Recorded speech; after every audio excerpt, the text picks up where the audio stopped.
교재 54페이지 보겠습니다. 바울은 계시를 통하여 알게 된 그리스도의 비밀을 말합니다. 그리스도의 비밀이란 그리스도 예수 안에서 이방인들 역시 복음으로 말미암아 유대인들과 함께 언약의 상속자가 되며 그들과 함께 한 지체가 되는 것입니다. 바울은 이 비밀을 이방인들 가운데 드러내기 위하여 부르심을 받았으며 이 비밀은 교회를 통해 온전히 실현될 것입니다.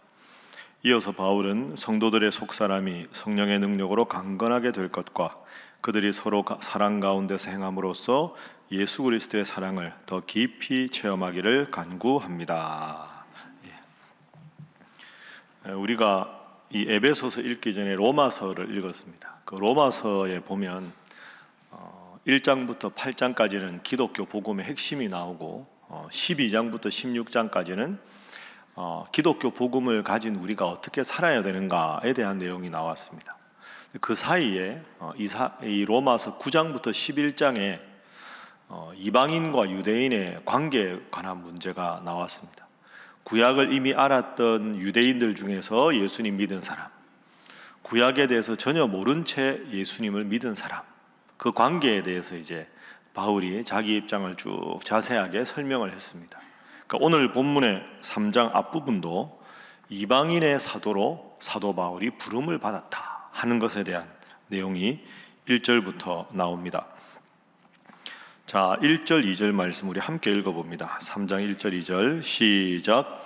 이러므로 그리스도 예수의 일로 너희 이방인을 위하여 갇힌 자 된 나 바울이 말하거니와 너희를 위하여 내게 주신 하나님의 그 은혜의 경륜을 너희가 들었을 터이라. 아멘. 자, 1절에 보면 이방인을 위하여 갇힌 자가 된 나 바울. 에베소서가 옥중서신이라 그랬죠. 감옥 속에서 썼다. 그래서 갇힌 자가 되었다. 그 앞에 너희 이방인을 위하여 갇힌 자가 되었다. 사도 바울은 이방인들을 전도하기 위해서 하나님의 부름을 받았다. 이 뜻입니다. 2절 너희를 위하여 내게 주신 하나님의 그 은혜의 경륜을 너희가 들었을 터이라. 경륜이라는 말은 큰 섭리, 큰 계획 이런 뜻입니다. 이 바퀴라는 뜻이거든요. 하나님께서 역사를 운행해 나가는 큰 은혜의 바퀴. 그러니까 1절에 나는 이방인을 위해서 사도로 부름을 받았다. 그리고 이방인 전도하기 위해서 사도로 부름받은 그 깊은 은혜의 계획을 너희가 들었을 것이다.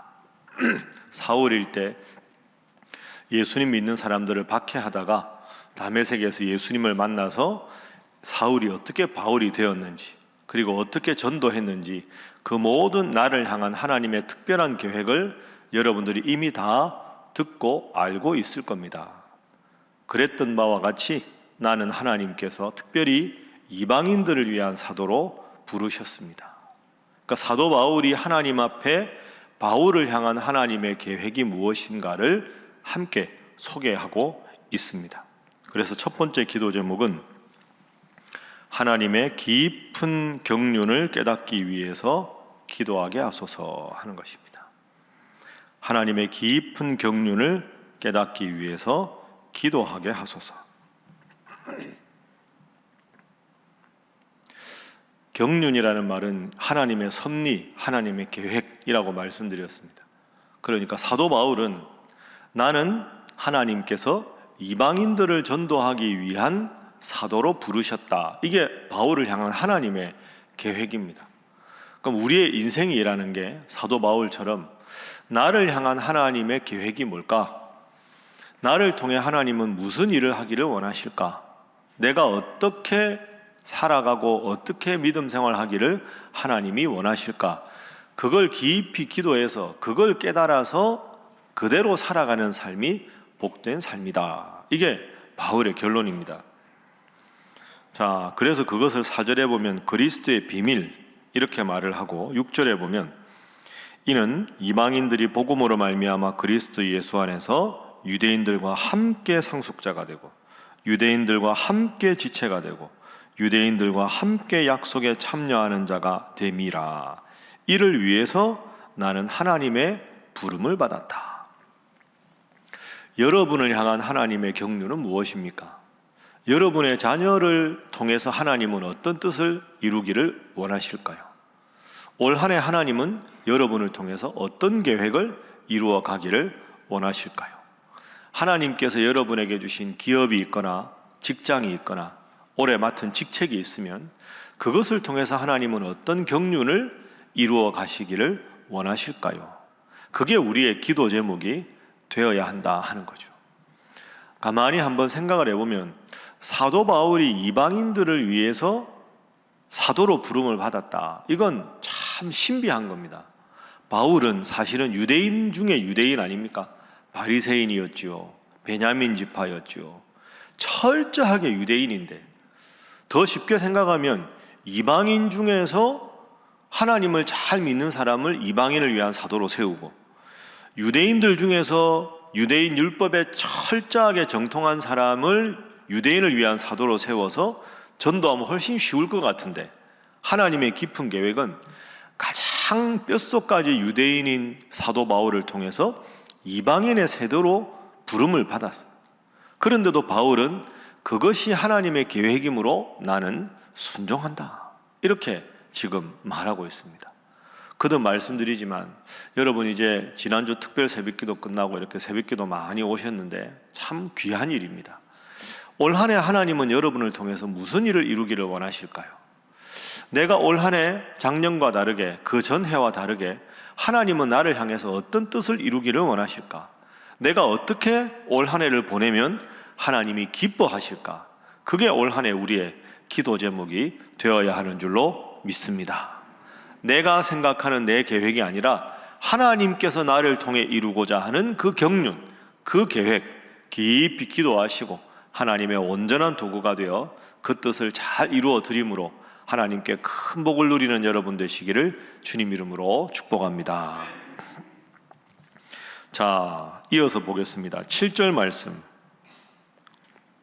계속 바울이 말합니다. 7절 함께 읽습니다. 시작. 이 복음을 위하여 그의 능력이 역사하시는 대로 내게 주신 하나님의 은혜의 선물을 따라 내가 일꾼이 되었노라. 아멘. 내가 일꾼이 되었노라 하는 것은 복음 전하는 사도가 되었노라 이렇게 말하는데 그 앞에 보면 내게 주신 하나님의 은혜의 선물을 따라, 이 참 멋진 표현입니다. 한번 따라해 보시죠. 내게 주신 하나님의 은혜의 선물을 따라 내가 일꾼이 되었노라. 내가 일꾼이 된 이유가 바울의 이 고백이 참 멋지지 않습니까, 여러분? 왜 내가 사도 바울이 이방인의 사도로 부름을 받았는가?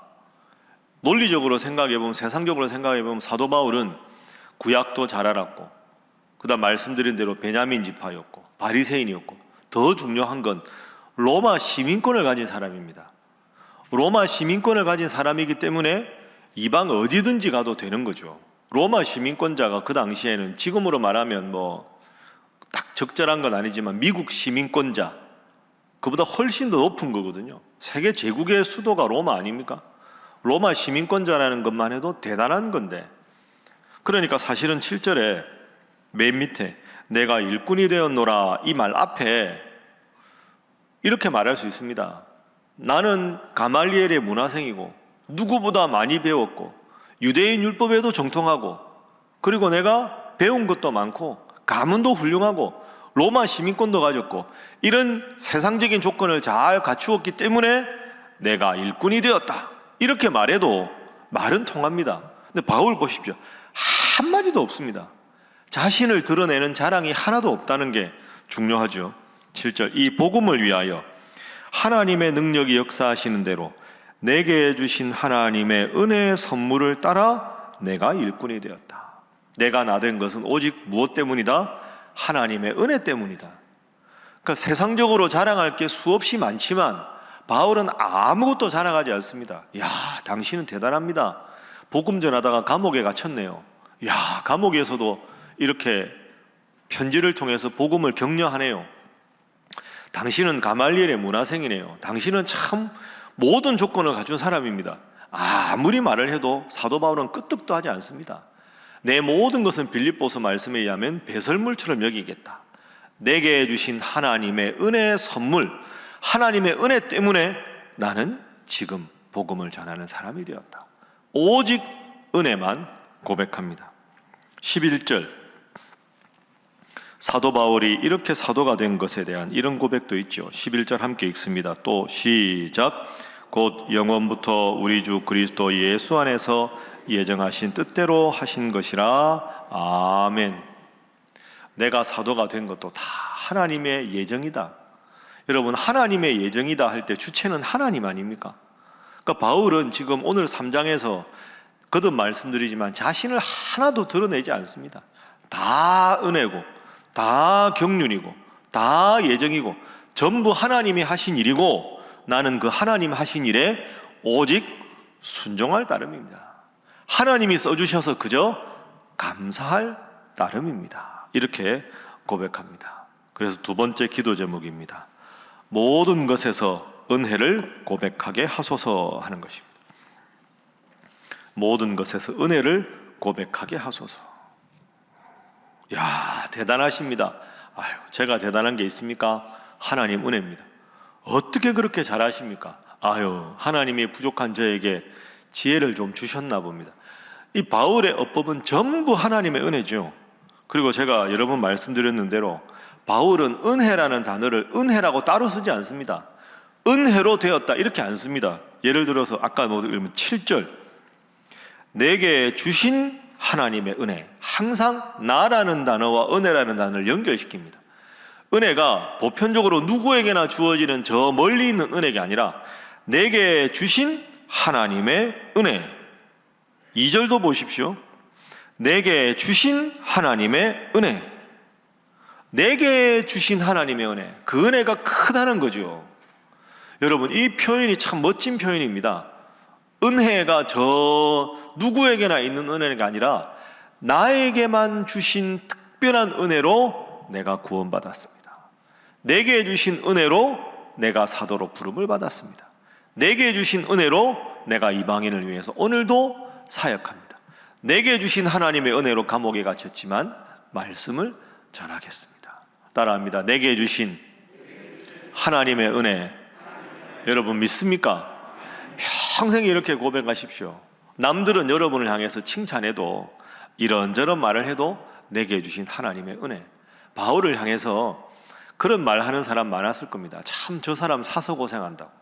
아니 저만큼 많이 배우고 저만큼 가문이 훌륭하고 저만큼 능력이 있는 사람인데, 세상적으로 얼마든지 출세할 수 있는 사람인데 40의 가만매를 맞고 파선의 위험, 배고픔의 위험, 그 온갖 위험을 다 겪으면서 왜 당신은 사서 고생하고 이곳저곳 다니면서 복음을 전하냐?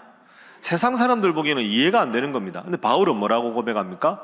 내게 주신 하나님의 은혜가 너무 커서 그 하나님의 은혜로 나는 이 사역을 한다.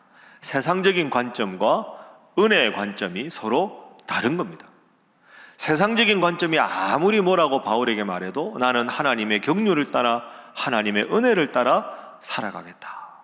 이 새벽에도 하나님 앞에 나오신 여러분, 하나님의 은혜로 여러분 이 자리에 나오신 줄로 믿습니다. 내게 주신 하나님의 그 은혜를 인하여 오늘 하루도 하나님의 능력으로 승리하는 복된 하루 보내시기를 주님 이름으로 축복합니다. 자, 17절부터 보겠습니다. 이제 교회에 대한 이야기가 나옵니다. 믿음으로 말미암아 그리스도께서 너희 마음에 계시게 하시옵고 너희가 사랑 가운데서 뿌리가 박히고 터가 굳어져서 능히 모든 성도와 함께 지식에 넘치는 그리스도의 사랑을 알고 그 너비와 길이와 높이와 길이가 어떠함을 깨달아 하나님의 모든 충만하신 것으로 너희에게 충만하게 하시기를 구하노라. 아멘. 에베소 교회 성도들에게 참 큰 축복을 하죠. 여러분 14절부터 한 구절 한 구절 읽어보면 야, 참 바울이 얼마나 은혜가 많았으면 이런 축복을 할까. 자, 다시 읽어볼까요? 17절부터 보면 믿음으로 말미암아 예수님이 너희들의 마음속에 계시면 좋겠다.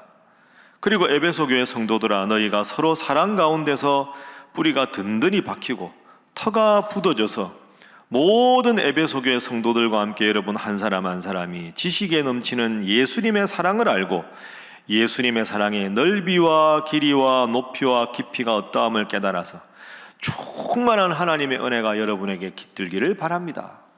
하나하나가 참 귀한 축복의 말씀입니다. 그런데 에베소 교인들에게 이 축복을 하면서 독특한 표현을 하나 씁니다. 21절. 자, 21절 함께 읽습니다. 시작. 교회 안에서와 그리스도 예수 안에서 영광이 대대로 영원 무궁하기를 원하노라. 아멘.